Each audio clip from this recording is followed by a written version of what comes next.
Well, good day.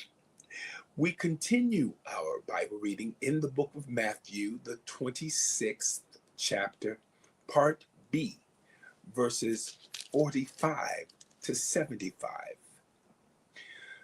Then cometh he to his disciples and saith unto them, Sleep on now and take your rest.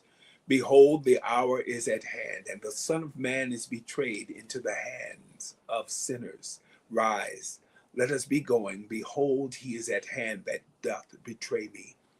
And while he yet spake, lo, Judas, one of the 12, came, and with him a great multitude with swords and staves from the chief priests and elders of the people. Now he that betrayed him gave them a sign, saying, Whomsoever I shall kiss, that same is he. Hold him fast. And forthwith he came to Jesus and said, Hail, Master, and kissed him. And Jesus said unto him, Friend, wherefore art thou come? Then came they and laid hands on Jesus and took him. And behold, one of them which were with Jesus stretched out his hand and drew his sword and struck a servant of the high priest's and smote off his ear. Then said Jesus unto him, Put up again thy sword into his place. For all they that take the sword shall perish with the sword.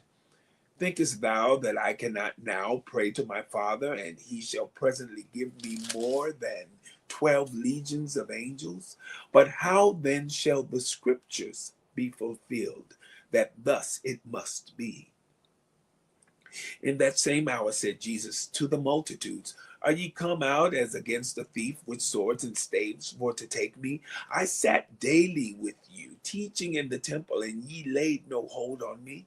But all this was done, that the scriptures of the prophets might be fulfilled. Then all the disciples forsook him and fled.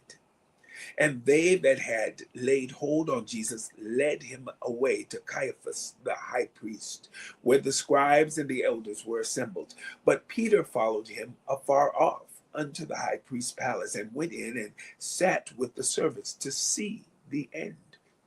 Now the chief priests and elders and all the council sought false witness against Jesus to put him to death, but found none. Yea, though many false witnesses came, yet found they none. At the last came 2 false witnesses, and said, This fellow said, I am able to destroy the temple of God, and to build it in 3 days. And the high priest arose and said unto him, Answerest thou nothing? What is it which these witnesses witness against thee? But Jesus held his peace. And the high priest answered and said unto him, I adjure thee by the living God, that thou tell us whether thou be the Christ, the Son of God. Jesus saith unto him, Thou hast said. Nevertheless, I say unto you, hereafter shall ye see the Son of Man sitting on the right hand of power, and coming in the clouds of heaven.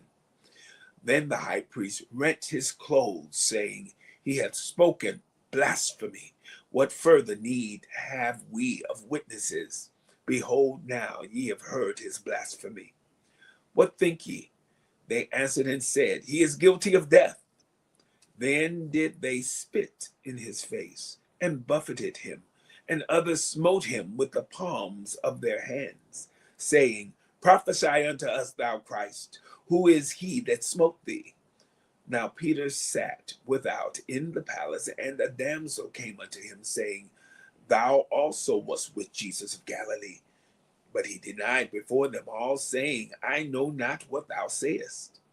And when he was gone out into the porch, another maid saw him, and said unto them that were there, This fellow was also with Jesus of Nazareth. And again he denied with an oath, I do not know the man.